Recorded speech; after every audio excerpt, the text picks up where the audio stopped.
विगत केही दिन यतादेखि चाहिँ अलिकति टेन्सन प्रेसर्सहरू चाहिँ भइरहेको छ कि म आफूले पनि फेस गरिरहेको छु र म मात्रै होइन धेरैजनाले चाहिँ अहिले यो प्रब्लम्सलाई चाहिँ फेस गरिरहनु भएको छ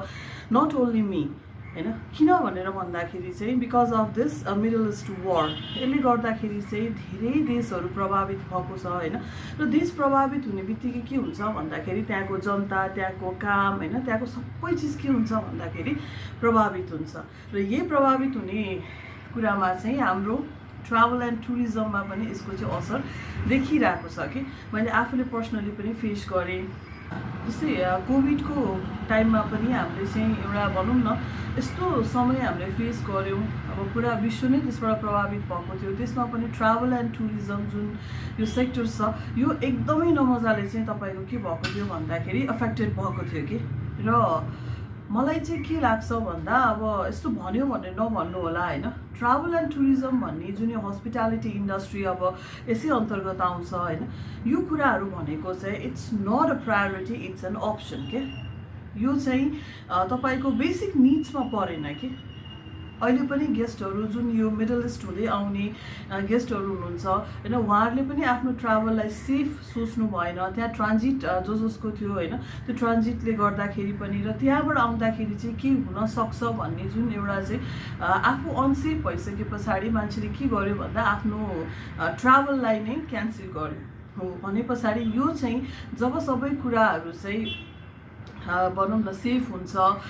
के भन्छ तपाईँको अन्डर द कन्ट्रोल हुन्छ तपाईँको हातमा पैसा हुन्छ अथवा सबै कुराहरू चाहिँ एउटा भनौँ न सेफ एन्ड सेफ साइडमा हुन्छ नि अनि मान्छेले चाहिँ ट्राभल गर्ने हैन घुम्न जाने आफ्नो चाहिँ फ्यामिलीसँग आफ्नो चाहिँ बेलभेडसँग रेस्टुरेन्टमा गएर खाना खाने यस्तो कुराहरू भनेको चाहिँ सेलिब्रेसन गर्ने यो कुराहरू भनेको चाहिँ एउटा मान्छेको अप्सनभित्र आयो कि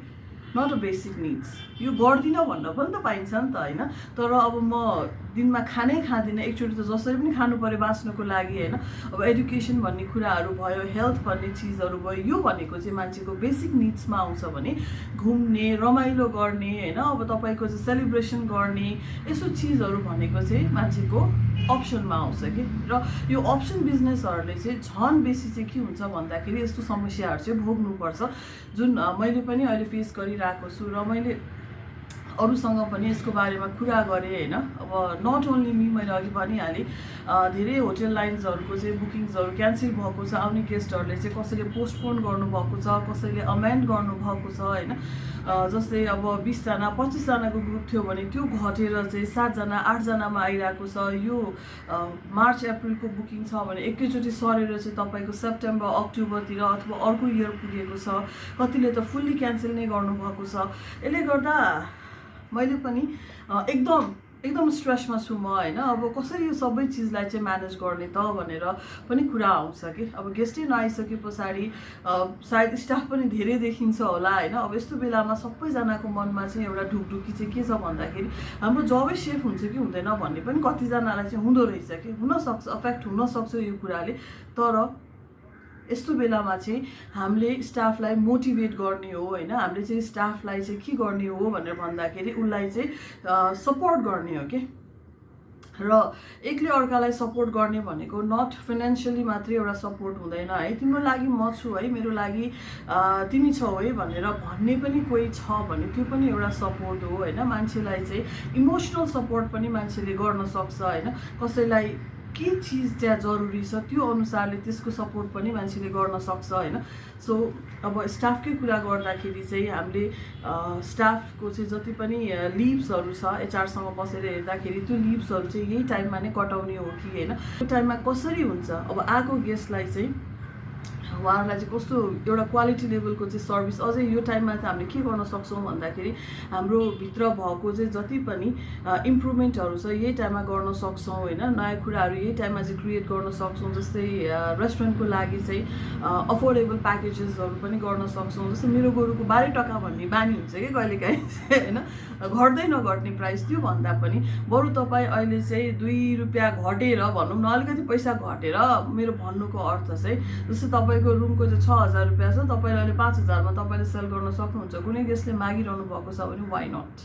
दिस इज द टाइम है। सो यस्तो कुराहरूमा पनि फोकस गरेर सबैले सबैलाई चाहिँ सपोर्ट गर्दै गयौँ भने अफकोर्स यो सिचुएसन पनि हामीले चाहिँ पार गर्छौँ होला, राम्रो दिन पनि अवश्य आउँछ होइन। डेफिनेटली सधैँ यस्तो त हुँदैन, तर अहिले चाहिँ के छ भन्दा